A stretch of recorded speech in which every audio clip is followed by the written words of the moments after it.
Okay. Then we're going to go to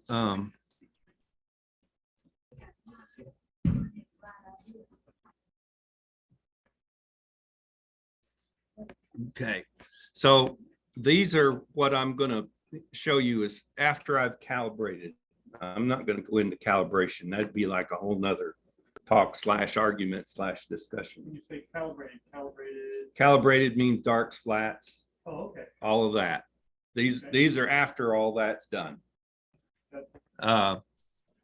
This is the workflow to create a finished product. So I'm going to do something here that's going to help me. Here I've created what are called icons of my very favorite commands. On PixInsight, you have all your command lists over here, and that's lengthy. They give you a big tool set, some of which you'll use a lot, some of which you'll barely ever use. And they have a favorite thing here, which I have populated, but these icons are even better because I can actually have parameters set that I got tired of setting every time. So when I do an icon, I can have some of the things set already. And the thing about PixInsight is what it allows you to do is manage linear images versus stretched images. When you take a picture with a CCD and it's raw and it comes right into your computer, and I mean, all you've done is calibrate it, it's a linear image. So it's like you have a skyscraper and you're interested in the groundskeeping. Okay. Well, Photoshop is going to show you the whole skyscraper all the way to the top, and the groundskeeping is going to be, you can't even see where you want to cut grass. A linear image is that way. That it gives you whatever you have recorded with your device. Now, when you make a final product for a human to look at, you're stretching it. And so now you're taking the skyscraper and kind of mushing it down a little bit and bringing the grass and the grounds up high enough so it all can be in the same picture. That's as best I can explain it. When you have working with linear images, isn't it usually sometimes too faint to see? Well, that's why this is black. So they give you this little tool to get a preview of your linear image so you can see what you've got. So it's like a temporary stretch then? Yes, okay. Exactly what it is. This is PixInsight? Yeah, this is PixInsight. And so this one here is called a slope map. It's just showing you, honestly, that's a new thing. I don't quite understand it. But we're going to move on to this one. This one must be the what is this one? I'm having a little trouble reading this teeny It tiny. says rejection high. Oh, rejection high. Yeah, so it didn't reject very much the way I stacked it. Probably didn't stack it quite right. This is rejection low, nothing to see there. And then this should be my actual image. Okay. So when it comes off of your camera, on a color camera, what are your little squares? How do they look? Rgb. Most cameras, my camera is Rgb. You can have other ones like BGR, and there's always two G's, and there's always one blue B, and one R. But they can start in a different order depending on how the chip manufacturer made the chip. This one is Rgb.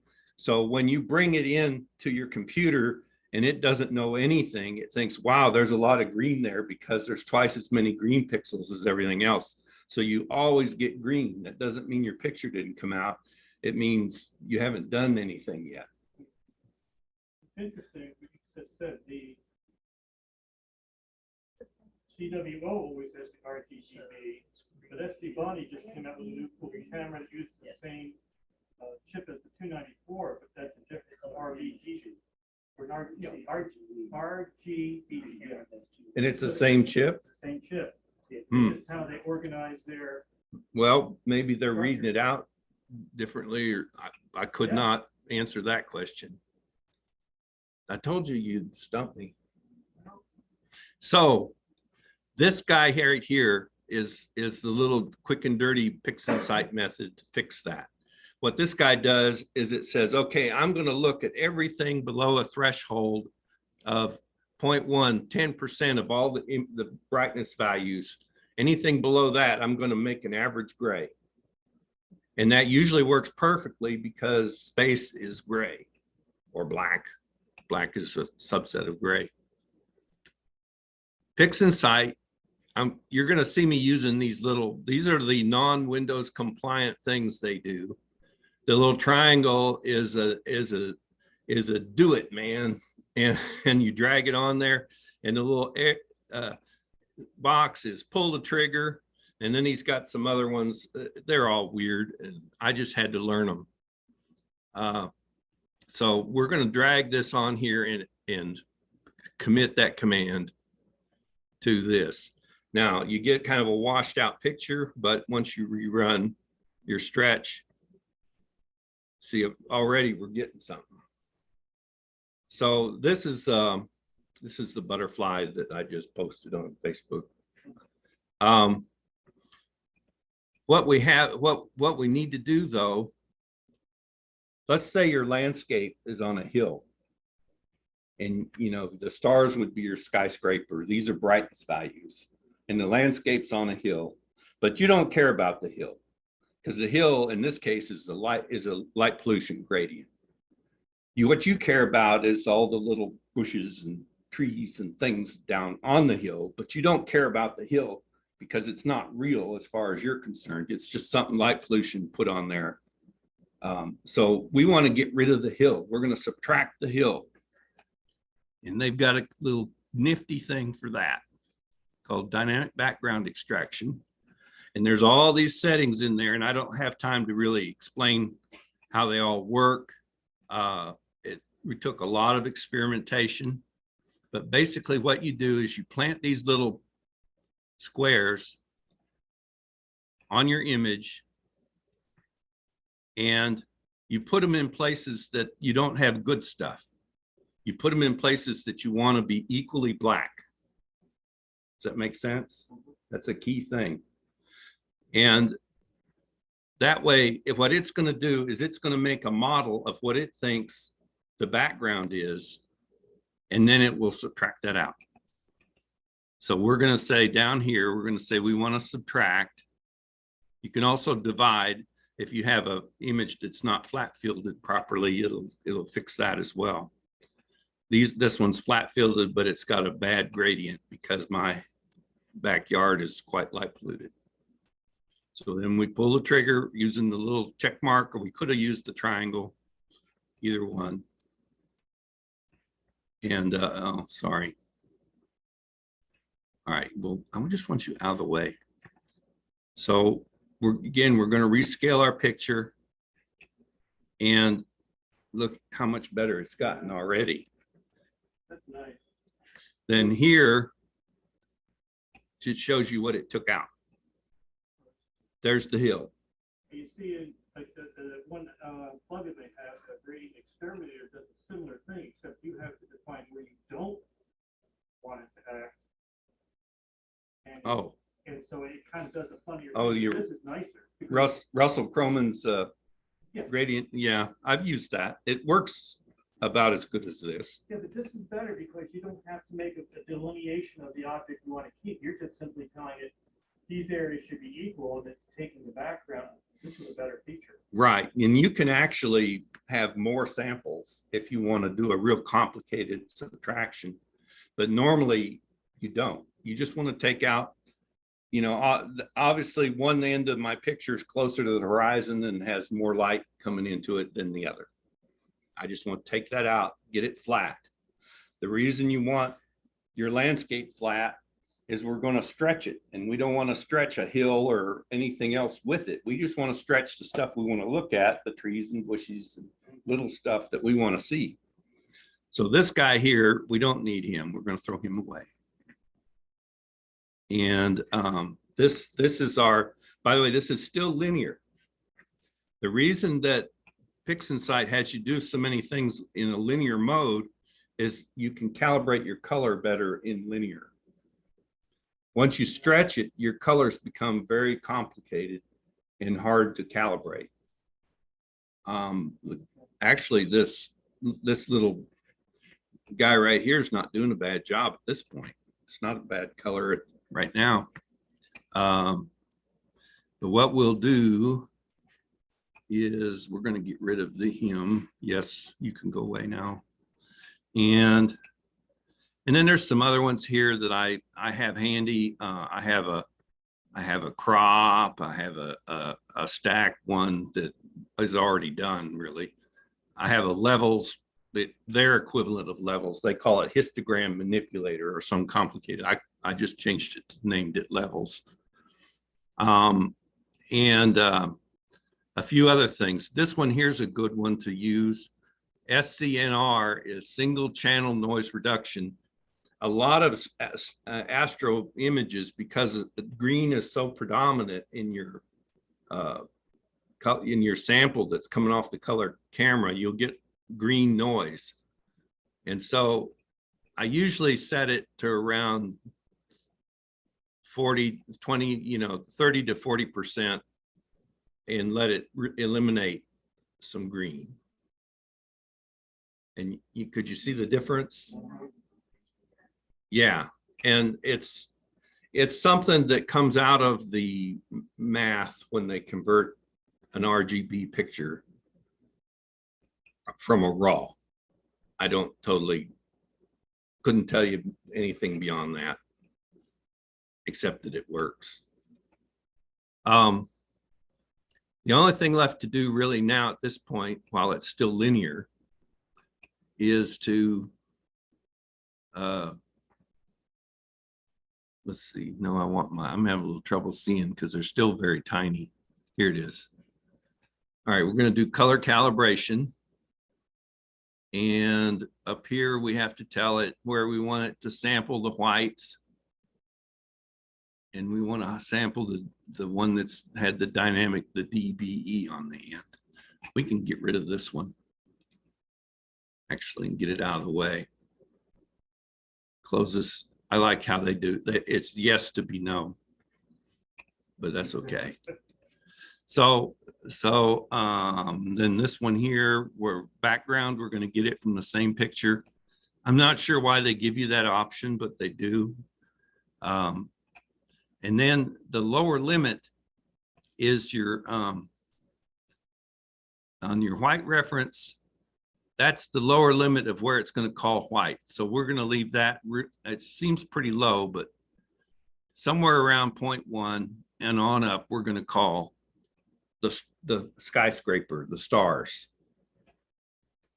the down, so that, and that's very telling, isn't it? Because that means your picture is 90% stuff you don't care about. It's little star mountain peaks that go way up in brightness. Everything else that's the cool stuff is down there in the grounds of the skyscraper. John? Yeah. When you did the single channel noise reduction, you focused on the green. But people don't or can't, they have mounts, but they can't auto guide, so they can't dither. You see a lot of that green and red speckling. Would it do any value for such people to run the single channel noise reduction in the red as well? I don't know. Maybe. You'd have to try it. I've never had that come up, so I guess I don't know. So the lower limit is a little bit trickier. The background, we're going to set it at, we're going to start right at the basement, and we're going to set it really low. Actually, I can play with this thing and actually find out the exact number, but we're going to just try this. And it's going to output some reference masks to show us kind of what it did. And so here, this is my my background. So notice all the stars are black. The nebula is in the white, which is probably not a good thing. And then on this one, all the stars are white and everything else is black. And that's what you'd want for the white top of it. On any picture, when you're doing color developing like this, the blacks have a color balance and the whites have a color balance. And in Photoshop, they have a way for you to deal. They have the little eyedroppers on the Control L that helps you do that. It's a little bit harder on astro pictures because the some of what you want to do is down there in the basement, and it's hard to work on. But they've got it where you can selectively get to that. So that actually didn't do a bad job, but I think we could make it just slightly better. So let's go and slide that down a little bit further. I undid it so it wouldn't color correct it twice. Okay, so now on the background, we're actually starting to get rid of some of the nebula, but it's really, it could go even further. So I'm having to get to the part that I am interested in. I'm having to set the cutoff on the basement at 2% of the values of black to white. And it really needs to be something like 1.5%, but we'll just go ahead and then this is the whites. We don't care about them. They're good. We just want the stars to be balanced. So your whites, which is your stars should be color balanced to a neutral gray, and your blacks, which are down at the very bottom, should be color balanced to a neutral gray. And you don't want to, what I'm trying to do with these masks is make sure that I don't pick up some color that I don't want to be a neutral gray. When you say neutral gray, you mean you only want black and white, no red, green? Well, you want, you can have red, green, and blue, but they need to be equal. Yes. That's a gray. They have to produce gray. Yeah. So anytime in RGB color space, if your R and G and B are all equal, then you're going to get some gray level. Now, if it's 0, 0, 0, you're going to get black. And if it's in an 8-bit space, if it's 255, 255, 255, you're going to get pure white. But you could have 128, 128, 128, see, and get just neutral gray, middle gray. And when you're color balancing pictures, even back into the film days, that's what a lot of what they're trying to do. They're trying to get it to come out to a neutral gray in some aspect of the picture. I used to take old scans off of film, take a slide and scan it. And then you take the eyedropper in Photoshop, and if you could find like a gray tree or a gray rock, you could click on it and make it gray. And it would shift all the colors to make that rock gray. Sometimes it would be like, wow, it'd be perfect, and sometimes it's really hard to do it manually by hand. Hey, are you? Good. So this is now my linear image. Here's what it looks like to a human. You can see the stars and everything else is black because the stars are up around 60,000 levels. And everything else is down in the less than 1,000. So you can't display the stars would have to be so bright you'd have to wear sunglasses to be able to see this as a linear image. So here's where the cheating comes in. We're going to make it visible to a human by distorting it. We're going to stretch the faint stuff up without increasing the brightness of the bright stuff. You've already color balanced it, which is different than Photoshop approach. Right. Yeah, because you can color balance it better in as a linear image. Okay. So what I have to do now at this point is I'm going to stretch it. See my little bitty teeny tiny. Here we go. I like to use this, what's called a masked stretch. It's a sophisticated program they've written. What it does is it stretches things very selectively. It doesn't make your stars bloat out and get big. And it works pretty good just off the shelf. I just run it. So boom, and it takes it a few minutes because it's doing a lot of number crunching. Linear the same as raw? Linear is the same as raw, yes. The difference is a normal picture you take with your camera, which is raw, you could probably still view it to a degree. It wouldn't look quite right. But yes, it would be linear. But normally your camera doesn't ever let you see the linear image. Your DSLR or whatever. It's already crunched it for you. And it's JPEG, yeah. JPEG or whatever you choose to, yeah. Now, PixInsight also has the arc sine hyperbolic stretches. Yeah. Which are supposed to be color preserving. Yeah. Can I use those? I do. Yeah. But I started to use that. Malcolm likes that. But I've been always used this mask stretch, and I don't know. Okay. I like it better. Okay.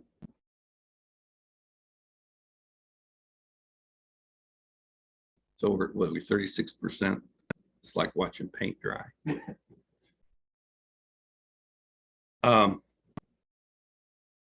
This little guy is a Core i7 laptop. And I couldn't close the lid. And I thought, well, how cheap is that? I spent a lot of money on this thing. And Danny says, oh, I know why your laptop won't close. He says, you need to take the battery out. So the batteries they put in it is one of those super powered ones that causes fires. And it had puffed up inside to the point where the case was about to break. Ouch. Yeah. So it took so I don't have a battery. I had one do that last month. And It it, started popping, it just popping off the bottom of the laptop. yeah. So what do you do with it when it does that? First, I put it outside in the flower pot out in the front yard where it would set the house on fire. And then I ordered another one from wherever. But you can't put them in the trash. You probably take them to a recycle place. Yeah. Then I brought it back inside to check if it had voltage and had full voltage on it. So How do you tell whether you have one of those or not? it has like a bag around it, and the bag was all puffy, so Yeah. it's leaking some kind of air. Yeah, it's like Plates it, can probably swell a little bit, and then and as it loses charge, the puffiness goes back down. it does. Yeah, a little bit. Hmm. I don't know what to do with mine. I'd like to get rid of it because I'm scared it's going to I got it out in the garage sitting on my workbench. Metal workbench. Yeah, no. Oh. Nope, I don't know what to do with it. But that's all that will fit in these little notebooks. The little flat ones. Maybe it'll repurpose the cells in it, or you can, I think there's recycling places that do recycle it. Yeah, I just need to If find. you had a Sears or a AutoZone or something, they may have a cart you can set it on. So now this has been stretched, Maybe. Yeah, And- I should. and stars are not bloated. We got a little bit of noise. And so now the nebula and the stuff that I'm calling the grounds of the skyscraper are now bright enough to compete with the stars. So it's a very much nonlinear stretched image at this point. So I don't even have to use this anymore because it's already stretched. So I can get rid of that little viewer thing. And then at this point, I leave PixInsight. Save. Yeah, so we're gonna save as a TIFF file, and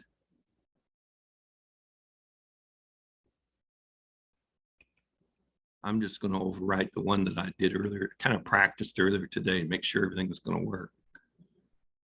And he's warning me, he says, now, if you save it as a TIFF, all my cool little fields that I put in there to keep up with things for you are gonna be gone because TIFF sucks. And I'm like, well, I don't care, because that's the only thing that Photoshop will recognize. Notice here though, 32-bit floating point. Always bring stuff into Photoshop with 32-bit. Always, always, always. Never bring it in as 16. You've got so much more information to work with at 32. Most oftentimes, a lot of the functions in Photoshop will work at 32-bit. Yes. I'm getting there. Oh, you teach me cheat, good. Yes. All right, so we're gonna say, okay, we're gonna write that file, and it gives you a warning when another times it's not head, you're writing as a TIFF. Probably the next you can type them up, send them out. So I'm just gonna cancel that, cancel this, and we're gonna go into Photoshop. See, it stopped sharing, but what I have to do is I have to go back to here, None of the phone does. and I have to share. How do I do it? Let's see. Oh, hey, here it is. Share screen. And this time I want to share Photoshop. Okay. There, now it's back. Now we're going to open.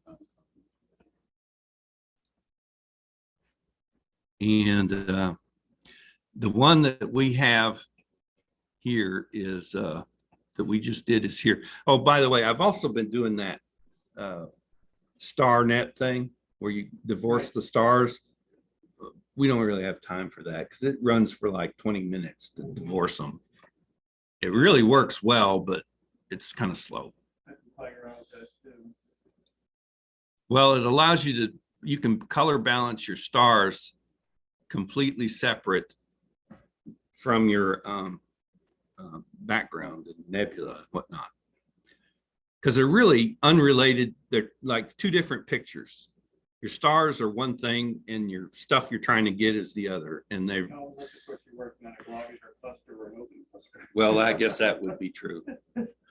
That would be the exception. So now what we're going to do is we're going to take first right off the bat we're going to go image mode. Image is where all the big major players are for image manipulation in Photoshop. I don't know how many folks have used Photoshop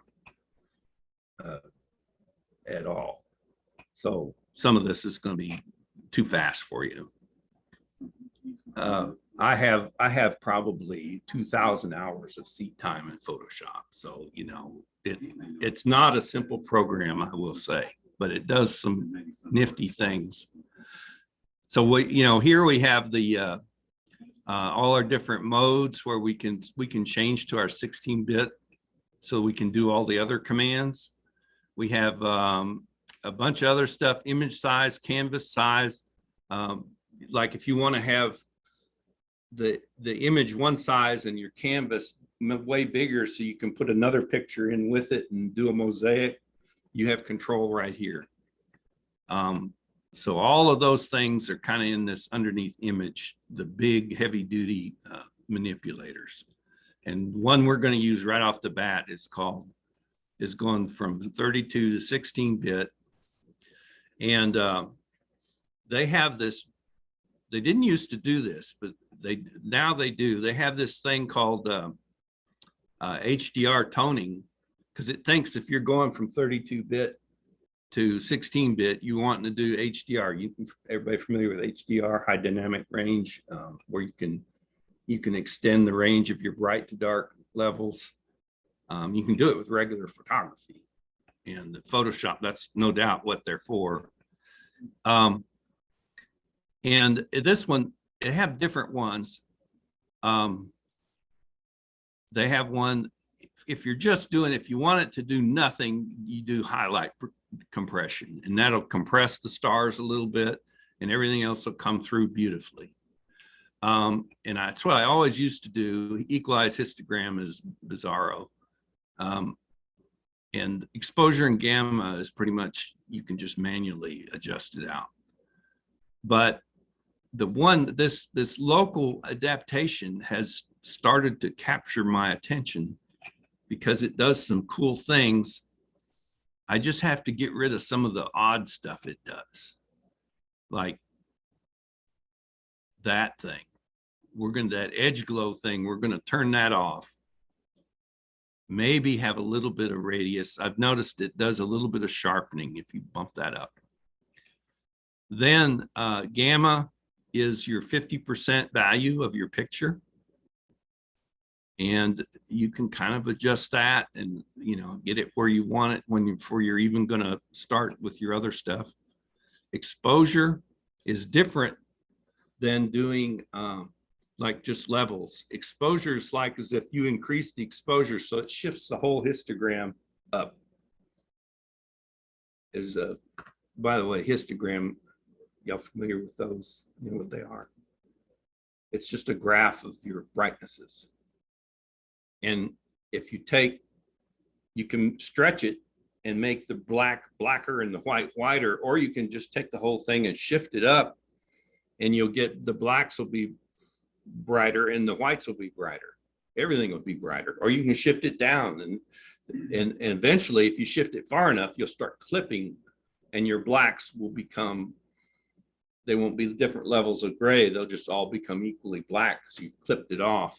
Same thing on the whites.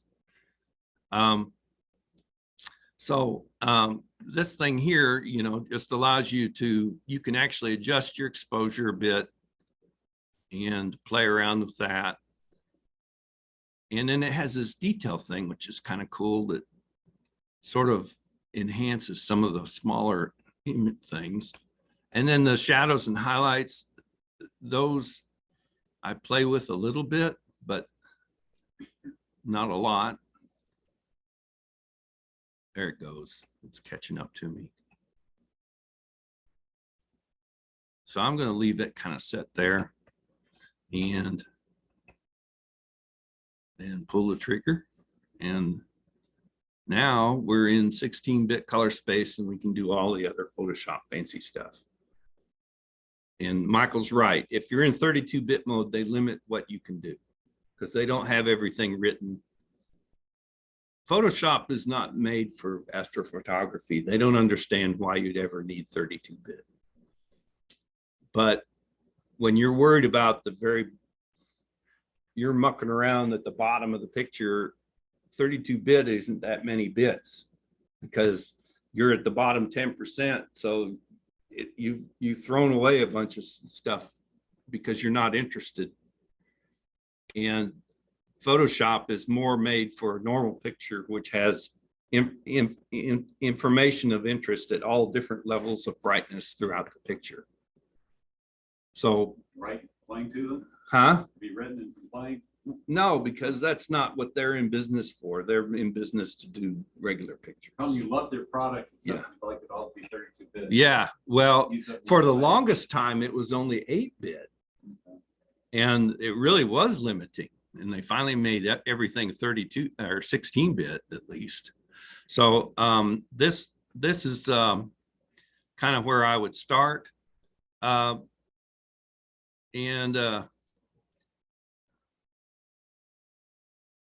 Well, what do you want to do? You want to go on into Photoshop now and see how I'd carry the rest of this way through, or? Notice you have a chat question. Chat comment. Yeah.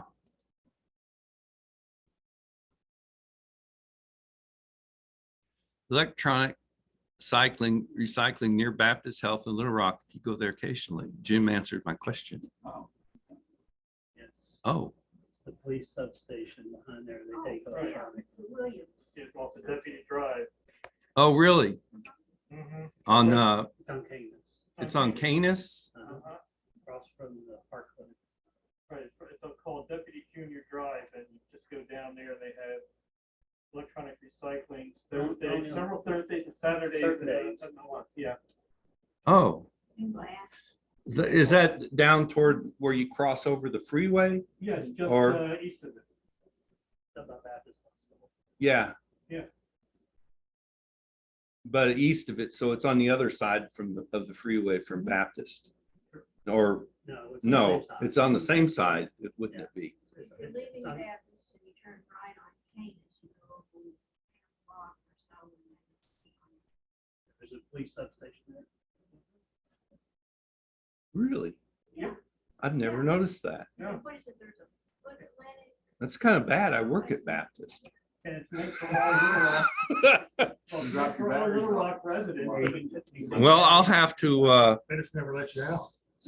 no, Yeah, no. sometimes the police will come down because there are people not from Little Rock, and they'll write them a ticket because they're not supposed to be using it.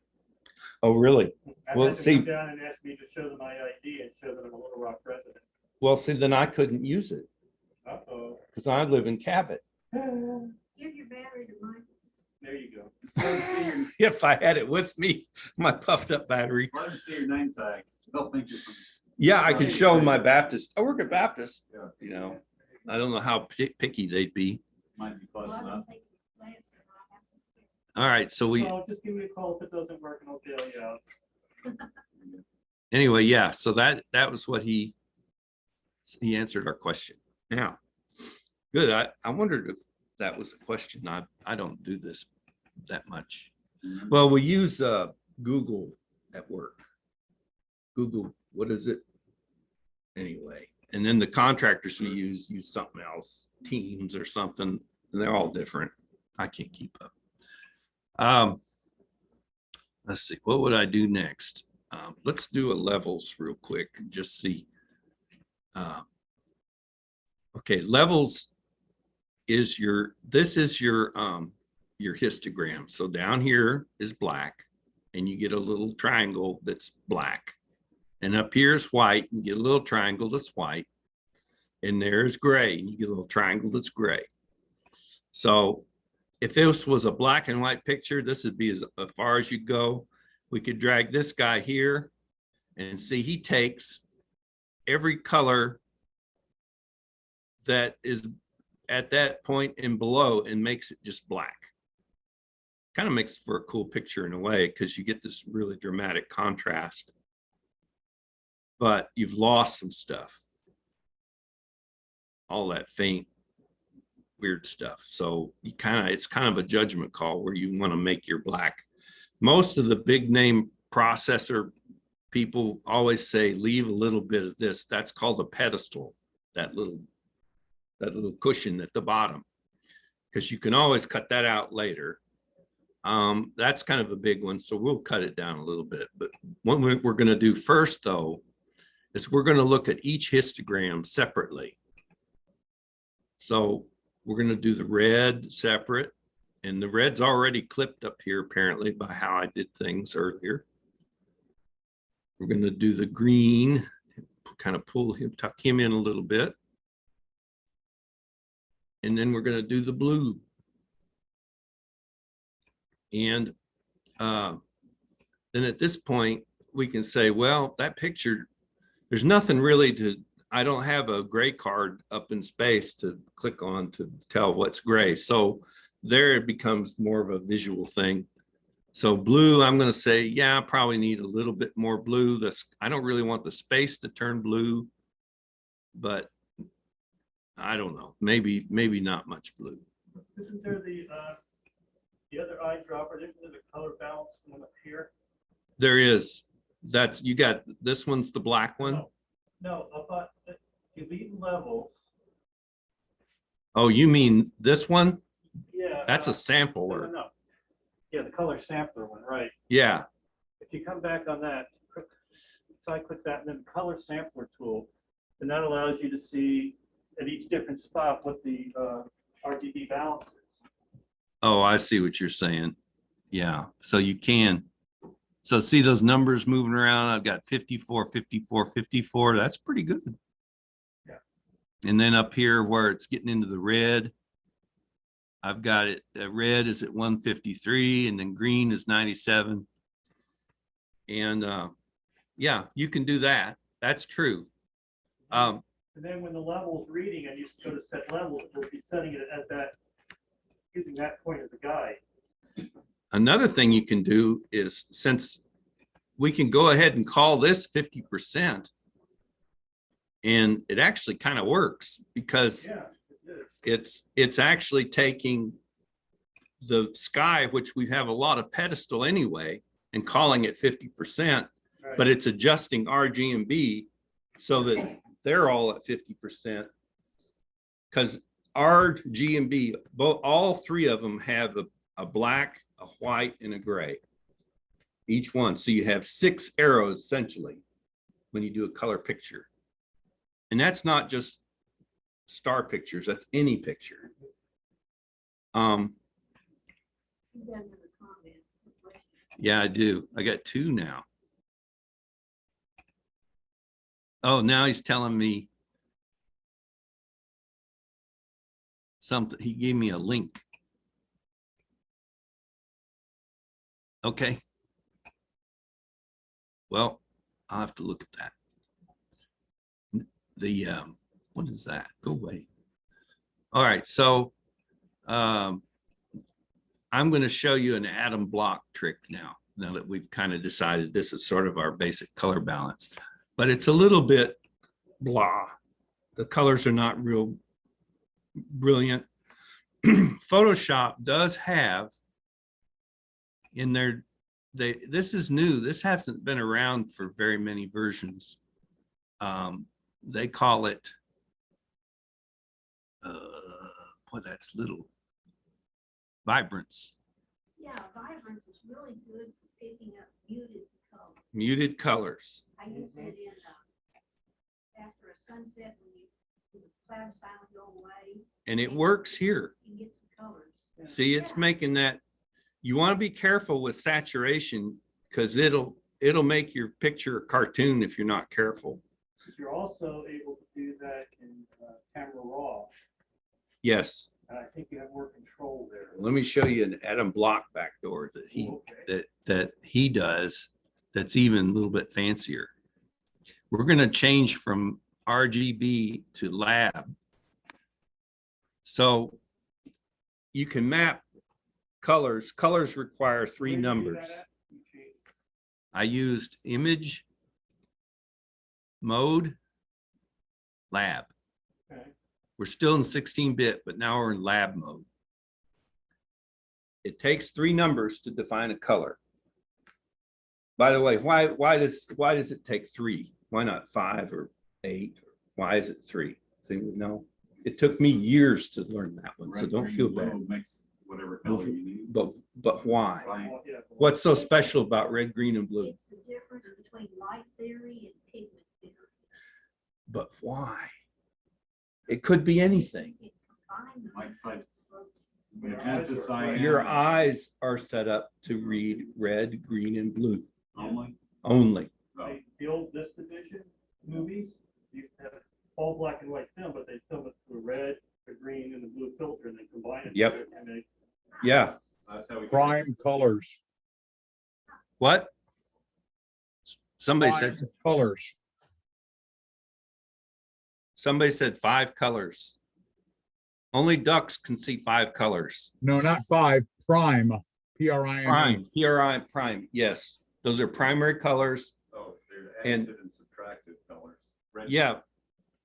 And that gets into lighting and a lot of other stuff that I could bore you with. red, yellow, blue. The 3 colors that are the human visual system. If you see a color between red and green or green and blue, you're actually seeing a mixture of green and blue, and your brain creates the color that you see. So in all imaging software, you have to have 3 numbers, but it gets tricky because you don't have to map it as RGB. It's kind of like when you're graphing, you can graph in rectangular coordinates or you can graph in polar coordinates and have a distance and an angle versus an X and a Y. Still the same point. And it's still the same point. So in lab space, you're actually in sort of that polar mode where you have L, which is your brightness. And then you have this A and B channel, which is your color X and Y that are left. And it's just color information only. And what's kind of cool, I can actually show it to you. So here we're in lab. So there's the brightness channel. It's just a black and white version of my picture. There is the A, which is actually, I believe it goes, that's from blue to, oh, I forget. And notice you can barely even see it because it takes very little information to show color in a picture. You can take the color information in one picture and paste it on top of another one. It's really strange, but it does it. Anyway, the key is here. We're going to do a tricky thing because those A and B, they're, what I'm doing here is I'm invoking curves, and I did it by Control M, but it's up here underneath image adjustments. It won't let me do it because I'm already there. And curve is your ability to manipulate. That's like a super levels command where you can really control everything. But we're going to use it in a real fundamental way. So this is our A channel. And the atom block tricky thing is we're going to tuck these in just a little bit. And then here's our B channel.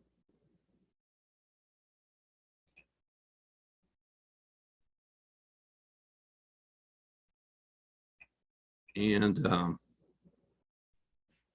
look at that. Now, when you're in lab mode, a lot of things don't work. So you got to go back when you're done. So you go back to RGB mode. And you've sort of done the same thing as it used to be. We didn't have Vibrance and all those commands. They've added that in. And this is doing sort of the same thing, but kind of not. I think it works even maybe a little better on star pictures. It's livened up the picture.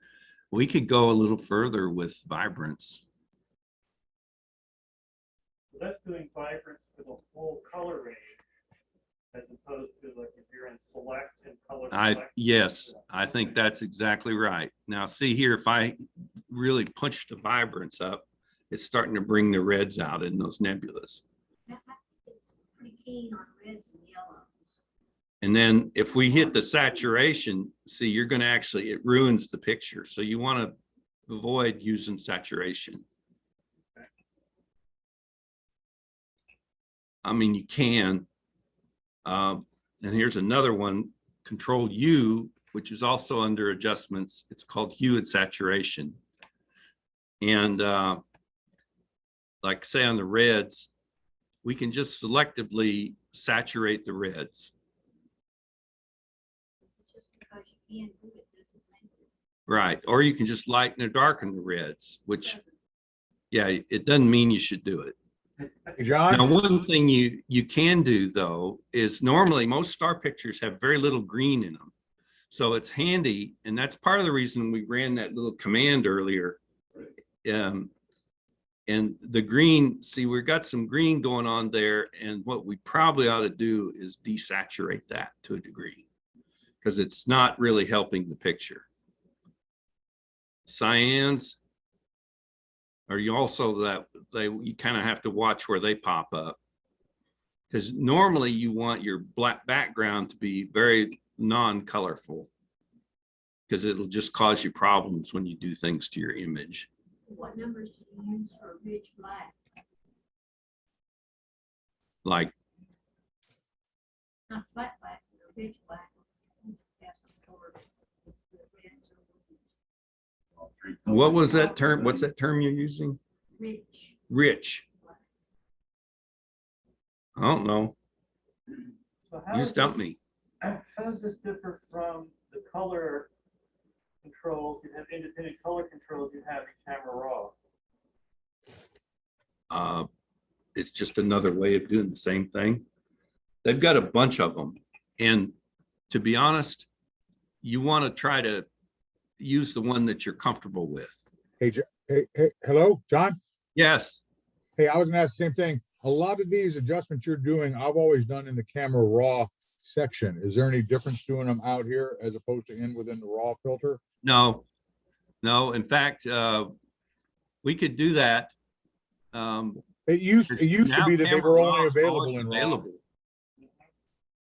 And oh, I hit a bad thing. Go away.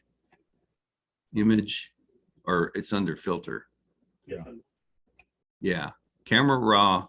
Yeah, they've improved it a lot because it used to be, you could only do a lot of these things when you imported stuff from your, Right. from your raw data. And So one thing that I will tell you is when you first bring a picture into Camera Raw, right? That's what they call this. Yeah, it's sort of an all-in-one thing. If you watch that histogram up there when you slide your temperatures, you can fix a lot of your color balance, because since your sky background should be a neutral gray, you kind of just line up the little humps there. See how that works? And it'll get you pretty close pretty quick just by doing that between your temperature and your tint. Exposure, see there, see how it's manipulating the exposure? It just kind of slides the whole histogram back and forth. Contrast stretches the histogram. Contrast is cool, but you got to be careful. You'll cut off the ends if you get too crazy with it. Highlights is just taking that very end, but it doesn't do just the end. It's actually stretching the whole thing if you look at it. And the thing that's nice about highlights is if you decrease the brightness, the saturation of the color in the highlights will get better. So neat to see how it's getting more and more colorful in the bright areas the lower I go. Because really bright colors can't show color very well, because you're just so close to white, you can't see the colors. Shadows, same thing, you can kind of decrease that pedestal. Whites, now this one is very useful because this is kind of like the little arrows on levels. If you set, this is actually setting where it's going to start and stop the histogram. So see, we have some blown out stars there, but I can fix them by coming down here. And same thing with blacks. If I'm losing some stuff like that, I just come back up and set that there. So that sets your top and bottom, much like levels. Texture is interesting. That one, look what it does to the stars. I don't particularly like to use much of it. I actually decrease it a little bit because it makes the stars go nuts. Clarity is bringing up those nebulas. And honestly, Low system resource may affect your audio quality. Dehaze is another one. I play with it and sometimes I use it, but I don't understand it very well. Although it does help sometimes. You just have to kind of try it. And of course, there's Vibrance. We've already done Vibrance and saturation. We talked about that. So we're getting pretty close to a done picture. Yeah. There you're able to, between the two, there's a color wheel and color thing, you're able to play around with each individual color. Yes, the color mixer, Yeah, color mixer allows you see then to choose. or they have another one, color grading, where you have the wheels. Mhm. I don't use that very much, but I have played with it. But John, did you use any filters when you were taking your images? yeah, this is an Optolong L enhance, so it's letting it has two little gaps. It has a pass for H alpha and H beta, which is the reds, and it has a pass for oxygen 3. So when you're processing pictures that you've taken with that filter, sometimes the colors come out a little odd because You expect it to be kind of in the red tone. yeah, you're not getting a full color palette or I gamut. use those two options when I'm doing my monochrome processing a lot. Which options are that? The color mixer and color grading to try to get a more natural look rather than the oddball Hubble palette look. Oh yeah, and that's a good way to do it. The only problem is it's just kind of guessing till that looks pretty close, which I kind of Well, hate and not that's having the it. thing about what Malcolm's saying is John, when you're doing these narrow band pictures, I mean, I don't even have a blue really, because I'm doing red and I'm doing green. So any blue I get is just out of software. So I can make blue and I can call something blue, but it's really not blue. the thing is, what if you have blue stars in there? You're gonna compare white. then? Well, they come out, yes. And the thing is, they'll come out green because you do have green. And if you make green somewhat blue, you still get them, but it's not real. It's kind of fake, but you're giving that up to get the light pollution and all that out of the way. So what is that greenish Yeah. blue, the glow down the bottom of the nebula? That is Seder. Right Well, off. I usually map my oxygen to blue. No, Huh? stars. I usually map oxygen to blue. Yeah, oxygen 3 is green, but you could map it as blue. That's what I was trying to explain to that I don't remember his name. He's real intelligent, quiet guy that takes interesting pictures. Was at the last meeting. What was his name? Anyway, Sean maybe. Sean Harvey. Yeah, He had his hair cut off short. could be. And Yeah. he did this weird thing where he took 50% of each color channel to try to create a gamut that would be like a normal gamut, because he used a filter that had blue in it, and he had two reds, a green, and a blue in his narrow band filter he used. But instead of using the blue as a blue and the two reds as a red and the green as a green, he did this weird thing where he mixed the channels, and so his colors were real muted. And I don't know if he understood me or not. I told him you ought to try making blue be blue and see if you can really get some more vibrant colors out of the picture, because he had the filter that's a nicer filter than I have. But anyway, there's a lot of different ways to do that. And when you do these narrow band pictures, none of it's real. You're making pretty pictures and you're giving up some information because you have light pollution or whatever. And to be honest, even in a Bortle 2 site, I still use it sometimes. Oh, really? it makes a difference even there. Because you have sky glow and all that, you know, it still matters. Some of those Milky Way pictures I posted were with the Optilong. And I wasn't going to use it, and I thought, you know, I'm going to give it a try and just So see would it. you with the stars rather use Optilong L Pro instead of the L-Enhance? Probably. I just haven't bought one of those yet. Okay. But then again, everything we see off of the James Webb and the Hubble is all color mapped. True. Yeah, they've got all kinds of weird sensors. Now I think the RRT, the new telescope we're going to have, will have a really good set of color filters, and we can do whatever we want. Which in the old one you couldn't do that, because the old one just had the scientific filters, which are odd for taking pretty pictures, but they're like for measuring brightnesses of stars and Right. stuff.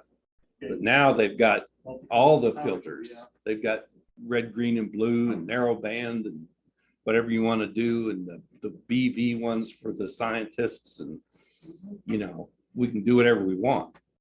But the old Camp telescope didn't interest me as much because I couldn't take pretty pictures with it. Well, you could try, but it really didn't. Because I'm not trying to do science here. I'm just trying to take pictures and have fun. Questions? What else can I teach you? We're gonna have 2 telescopes for about. That's Well, fine. one of them's gonna get mothballed. Or sold or whatever. Yeah. They haven't decided what they're gonna do with it. So what you really haven't talked a little bit about is noise. Oh, that's true. I need to show you. All right, well, let's go ahead and accept what it did here. It did a pretty good job. Now, if you look here, I got a lot of salt and pepper stuff going on. And that is just because I have noise in my system. I mean, I'm stretching that very bottom of the picture up bright enough to see. And that's also where all the noise is. Well, the noise is everywhere, but when you're stretching the really dim stuff, you're stretching the noise too. If it's really bright, you don't have to stretch it. So you don't stretch anything. You don't stretch the bright or the noise, either one. But on the faint stuff, you will get noise. And I used to just use, well, I've used different things over the years, but this Topaz thing is by far the best Yeah, one. Noise AI, that's what I. Yeah. And I don't know how they do it, but it's pretty spiffy. And I'm going to show you something, though, that you're going to think is controversial. The color noise, I'm going to go ahead and leave that up. The enhanced sharpness, I'm turning that off. Recover original detail, I'm turning that off. It tends to do things to star pictures that I don't like. But the remove noise is all the way up, slammed as high as it'll go. And I'm using the severe noise algorithm. And look how good it does. What I do, John, is I go through and I set the optimal in each of the different algorithms, but with some things, like the globular clusters, the clear actually works better than severe noise. Yeah, you can do that. That's a smart thing to do. And when you hit apply, it's going to just apply it to the whole image. Now, one thing you could do is we could make a mask in the really black parts of the image. We could actually. Hey, could you share the other screen? We're seeing Oh, Photoshop. because we're doing this program. Oh, crap. Let's see. How do I do Up that? top, the green thing up top. Share. Oh. We want to do No, the side by side, the middle one. the middle I thought one. my There we screen go. just froze up. There we go. Oh, now I got to go back. Oh, wait. I got to go to Now I'm confused. Where do I go? I gotta get back to my thing. Well, you were in Photoshop when you left it. I'm in Photoshop I now, think but you left- I think it's been, I think it must have finished. must have finished and gone back to Photoshop. You got to Yeah, share so now screen. we gotta go back to Photoshop. And how do we do that?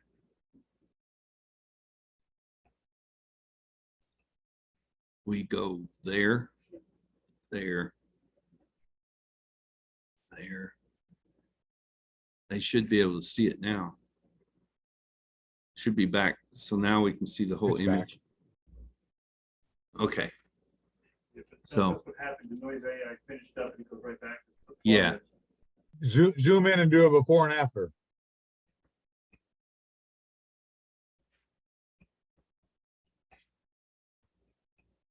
I think I can do that. Let's see, but I need to go to,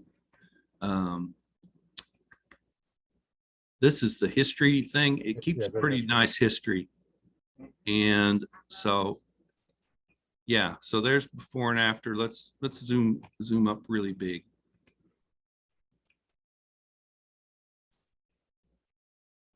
See what it does? Pretty incredible. Yep. And yet this detail, the nebulas, the dark nebulas and stuff in there, it's bringing them through. Right, and you can get a package deal where you get the noise AI, the sharpen AI, and gigapixel for about $100.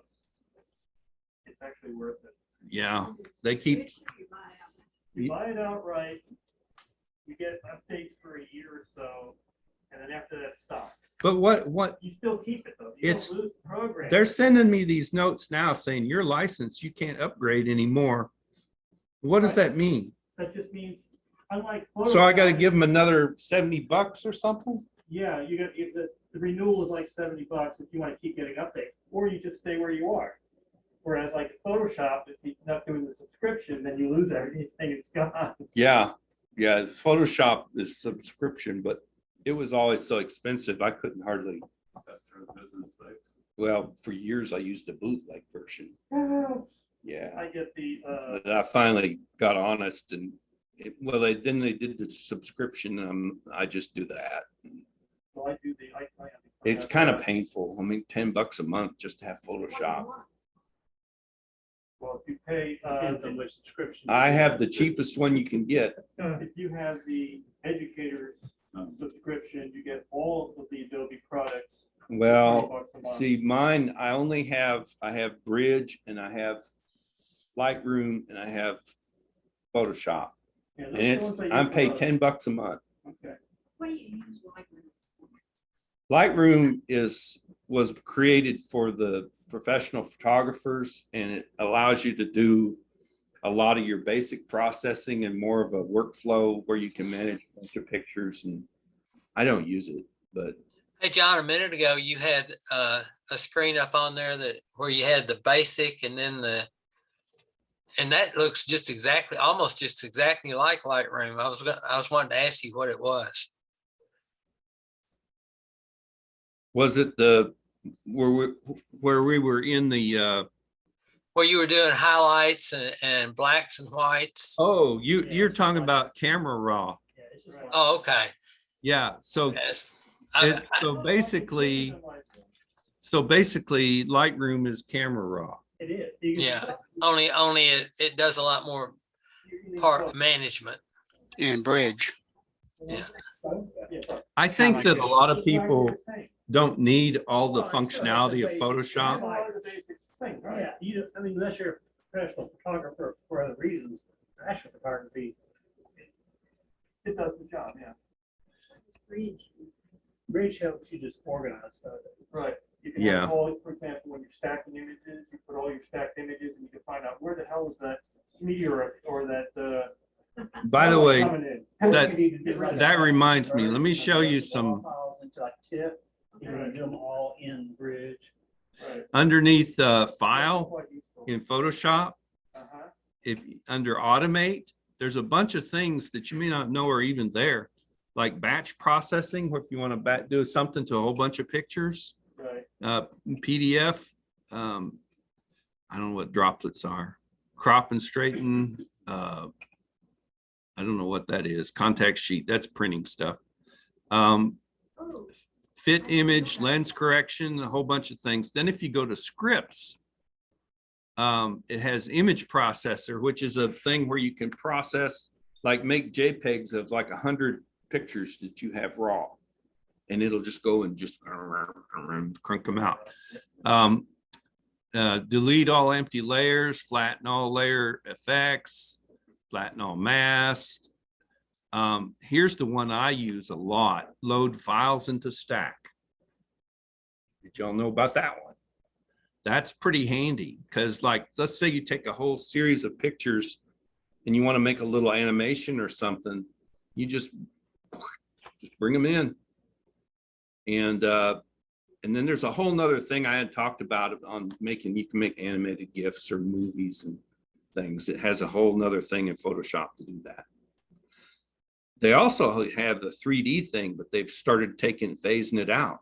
I think I don't know, they decided there wasn't enough people using it, where you could do 3D stuff in it. Yeah, there are actually quite a few YouTube videos for each different aspect of Photoshop, so that's nice. And then there's also a lot of astrophotography YouTubes, how to use Photoshop for photography. Not as many for PixInsight, which I don't understand, which is more complex. Yeah, that's pretty complicated. And to be honest, I only know about half of it. There's some stuff in there I've never turned on. Because the problem with PixInsight is you got to be a rocket scientist to really use it right. Because they ask you stuff, do you want your Z minor effect to be big or little? And I'm like, I don't even know what a Z minor thing is. You know, I don't know what that even is. What I want a pretty picture. What do I need to do? Exactly right. I mean, I went into it and like what is it, like 3 months they give you free use of it, and I was trying to go through, and Don Walters was trying to help me, and I'm on the phone with Don. Well, Don, I said, I actually get as close a picture as I want just going through Photoshop as I spent hours doing. Well, you've missed those few really Yeah, cool tools. Those cool tools are pretty good. Now, there's one thing I could show you on PixInsight that I didn't, that you might need to see. Let's do that real quick. Let's go back to PixInsight, and I'll have to, if I do that, I killed it. I killed it.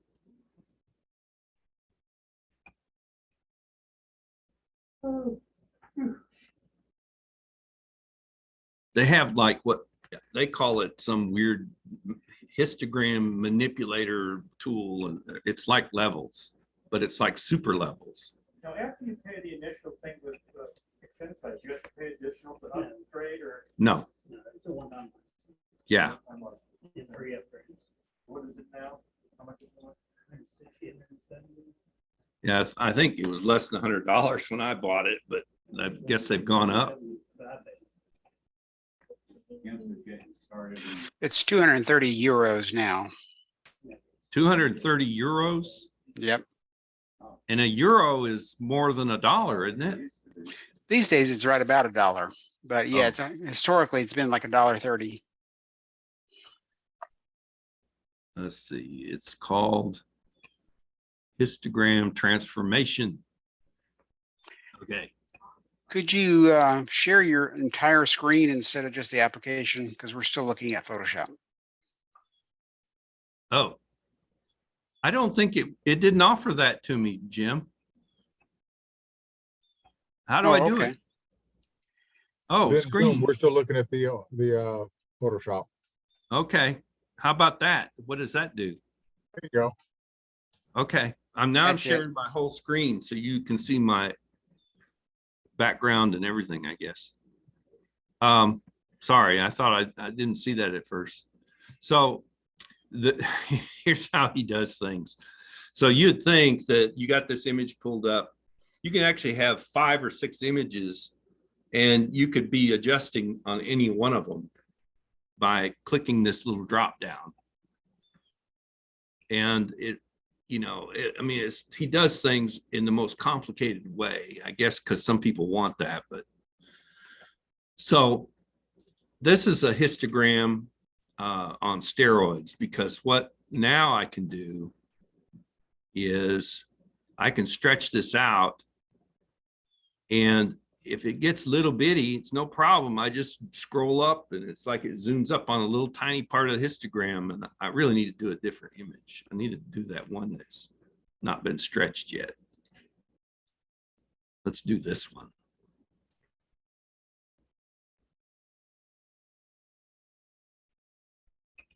Okay, we're gonna get rid of all that. Which one's the good one? I think that's the good one.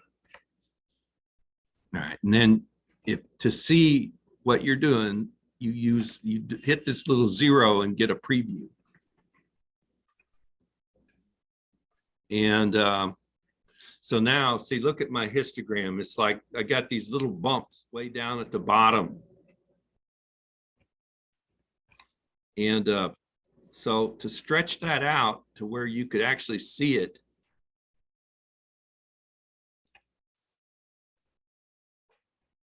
so you actually can zoom up on what you're doing. And you can't do that in Photoshop.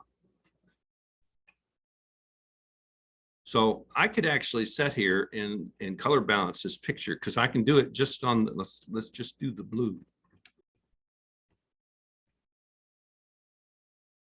See, and we're going to make blue get back here with red. And then green, we're going to kind of line him up like that. Then we'll go back to all the colors and get back over here and stretch that out. And then we can pull the black back down. Of course, we haven't, see this one, I haven't done my dynamic range subtraction. So I got that going on. But you know, it's like a super magnified. It allows you to look at the little teeny tiny. In Photoshop, they don't have that because nobody needs it. Only us weird astro guys need that, because it's normally you're not doing that in Photoshop. So you can, in Photoshop, if you want to bring it in and just do it in Photoshop, I used to have to run levels 2 or 3 times. Like I'll stretch it and then do that and stretch it and do that. And the problem with that, it's destructive, because every time you run levels, you've destroyed a little bit of your picture. Every command you do in Photoshop, you're losing a little bit. Oh, I know what I was going to do is maybe go through some of those examples. How's our time? 5:17 it says. We can do, you want to do that? Is that interest?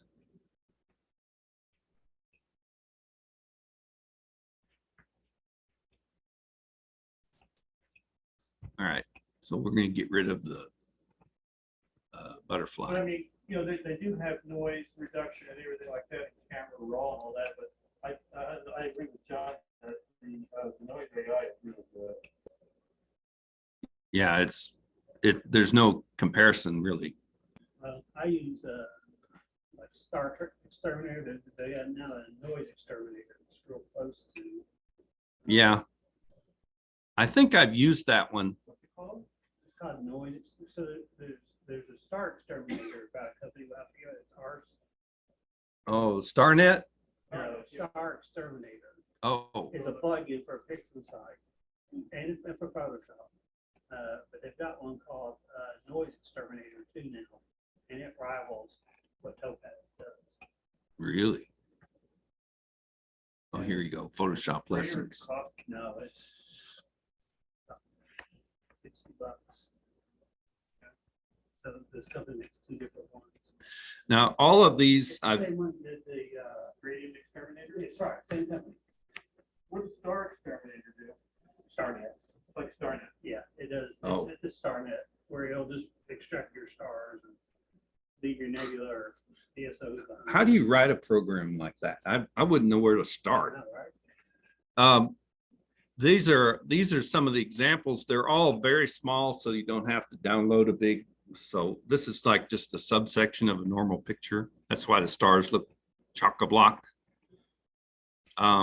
And I just want to show you, the way that I've been working so far has been to do commands on the fly. Like if I do levels, I just do a levels and commit it to the image. And every time I do something to an image, it's destructive to it. And if you do levels and then do another levels, you're actually destroyed it twice. Usually, I mean, it's not that big a deal, but it can add up. However, you can do what are called adjustment layers, where you put your adjustment in a layer that you can turn on and off. Right. That's what I do. And then you don't destroy anything. Well, So, once you flatten the image. right. Well, yeah, once you flatten, you commit. So in this case, I have an exposure level that's just like the one you do in your adjustment commands. And I can control the exposure. If I go too far and I start clipping, it turns to that blue color. And then I can offset the black level. So that's like one adjustment that is sort of like your camera raw thing. Here's your levels command. And boy, I screwed up. I made it all blue. Screwed it up big time. Merry Christmas. Yeah, let's go back and make it. That's how I think you either get rid of the thing or change the opacity of the level. Yeah, and so this was the levels command, and it kind of cleaned up. The first thing I did was I set the exposure, and I did levels, which deleted the background or made it very dim. And then this one is the vibrance. So you can see it's almost too much on that picture. And then the color balance. So each of those can be in a layer Right. that you can turn on and off. And also change the. And so on all of these examples that I have posted in that Google bucket, they're all done that way, so you can turn them on and off and see what the command's doing to it. Right. As opposed to just, if I just posted one I just fixed, you wouldn't know what I did. If you ever play around with the opacity of the levels, John? Yes, yeah, I do. Although on stuff like this, not so much. Okay. No. Open. Here's a mosaic example, and it's kind of a little bit wonky. I've got it. The one I have published is better, but this one's kind of shows you how you could do it in Photoshop all the way. So let's turn off some layers and kind of see what I did. So there is the first image. That's as much as I could get with my camera. That's a really big nebula. Then this one is adjusting or bringing in the next one, I guess. Oh, I'm sorry. This one here is adjusting the levels of that first piece.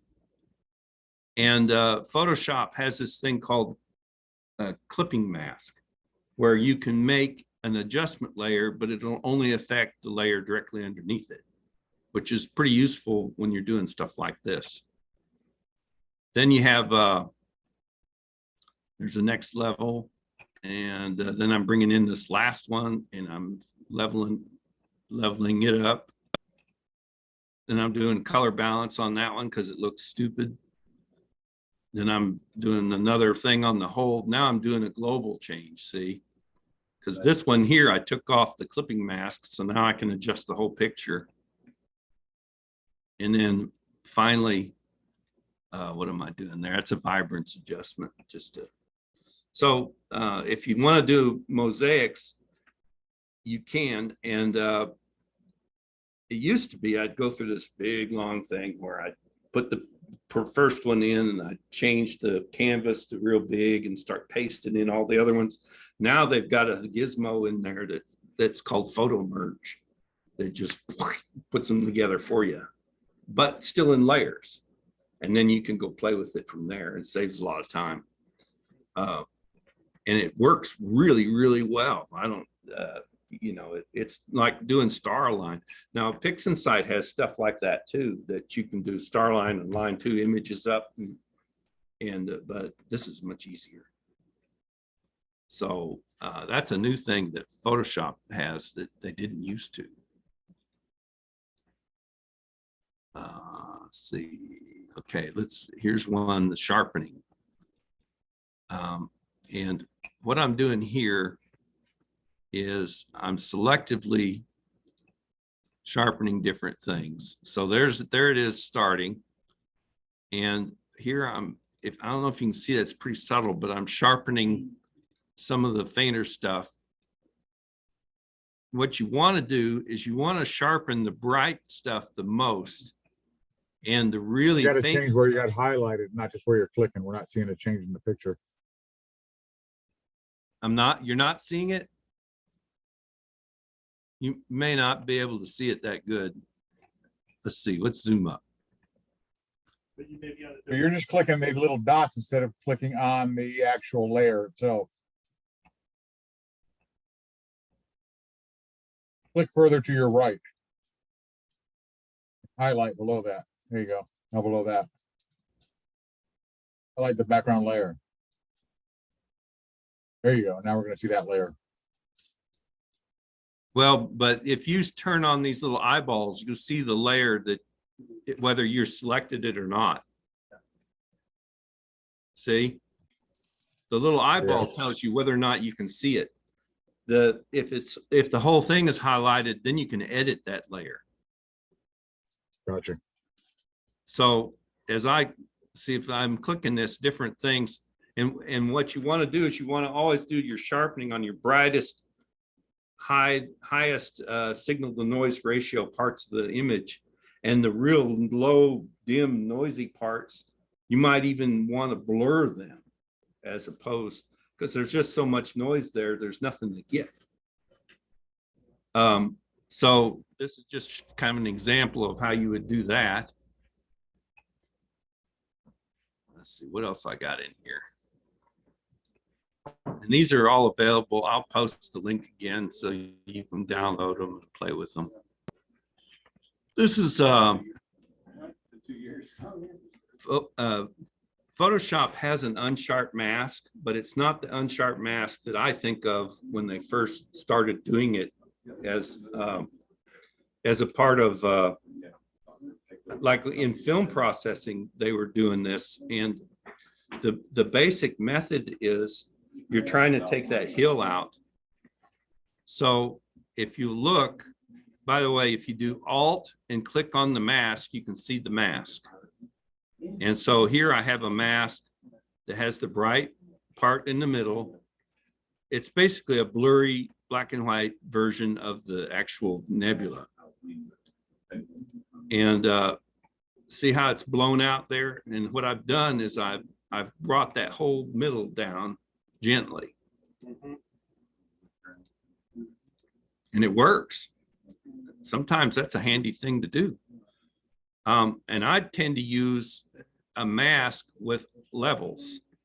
So you can do it that way and kind of control how strong it is. So that's one that's in there.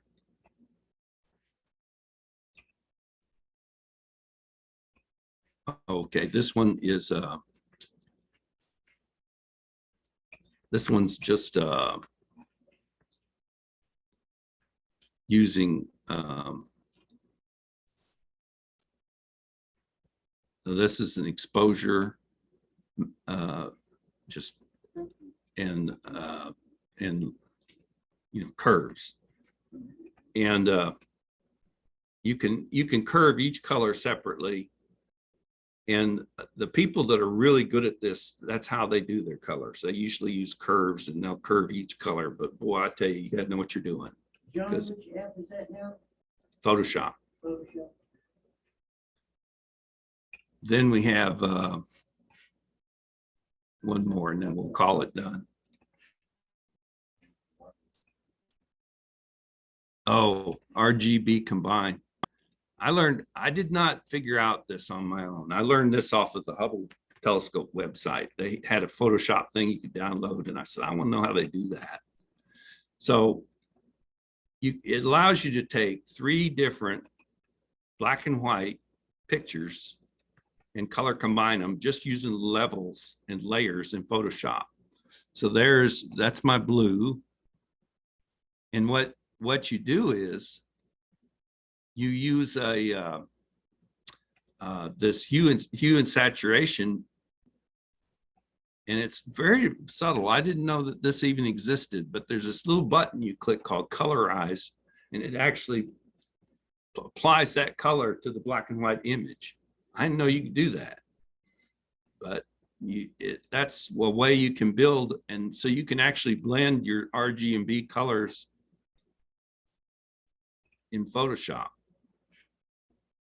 This one's complicated. You need to just download it and play with it because it's like too much red lipstick. yeah.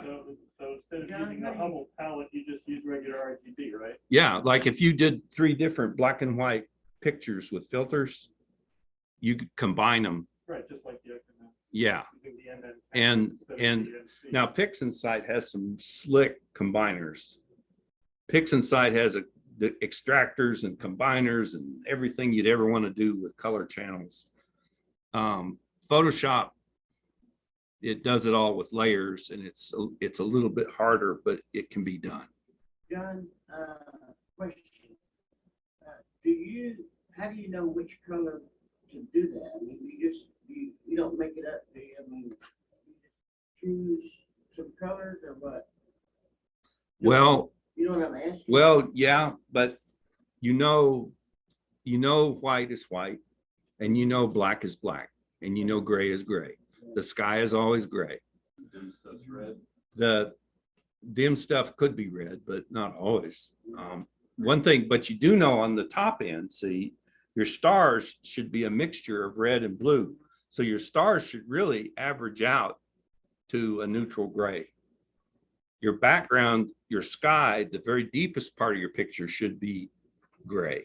So that gives you 2 endpoints right there. And the hard part is figuring out the middle. Where does that color balance lie? But you know, it's not exact science by any stretch. And on narrowband pictures, well, there is no real color even in a regular picture because your eye can't see color that faint. Like the green on that? Did you just kind of make that up, or does it actually? No, it's actually using, It looks green? yeah, Is there's, that a Hubble or? no, these are just, I took a picture that I made You did. and I extracted the 3 channels out and made them black and white and tried to recombine them back again using this method.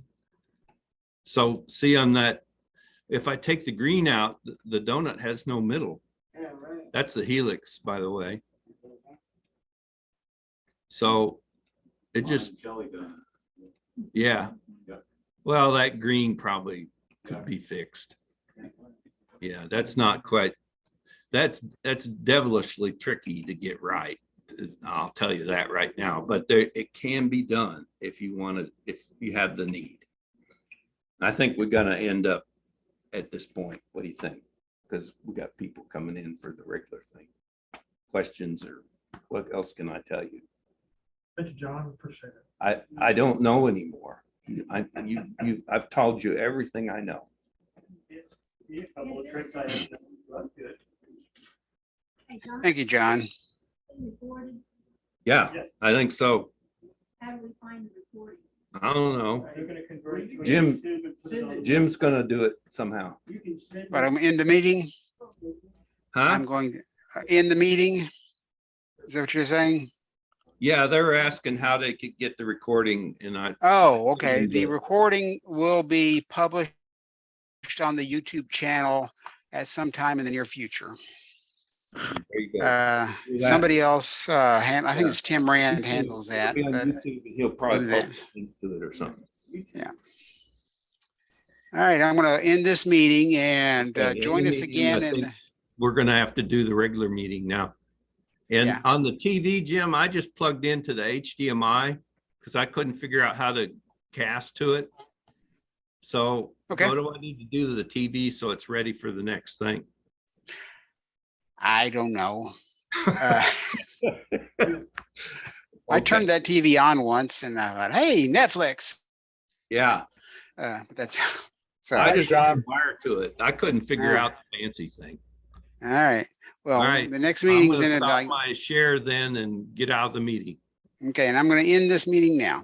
All right, Thanks. Bye. all right. So